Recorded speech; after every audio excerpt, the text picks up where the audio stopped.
Kung titignan mo yung pupuntahan, di ba parang malayo? Pero paglilingunin mo yung pinanggagalingan, malayo ka na. Hindi mo malalaman kung hindi ka susubok. Ang buhay ay isang malaking sugal. Kung lagi kang takot sumugal sa isang bagay dahil takot kang mawalan, mauubos lang kung anong meron ka. Kung hindi ka mawawalan, hindi ka rin magkakaroon.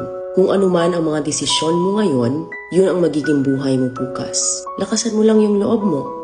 Dahil ang mundong to, aapakan lang ang mga mahihina. Ibangon mo palagi ang sarili mo. Balang araw, magugulat ka na lang na ang layo na pala ng narating mo. Kahit mabagal ang progress, basta may usad at kumikilos ka, okay na yan. Wala tayong magagawa. Ganyan talaga ang proseso ng buhay. Lahat tayo nakakaranas ng hirap. Hindi natin alam kung hanggang kailan tayo dito sa mundo. Kaya mas piliin mo maging mabuting tao. Ang pinakayaman na maituturing natin sa sarili ay ang ating mga pangarap. Kapag handa kang abutin yung mga pangarap mo, hinding-hindi ka maghihirap.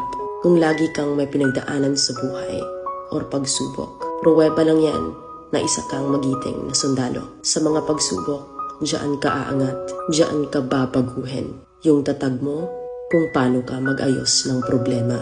Hindi ka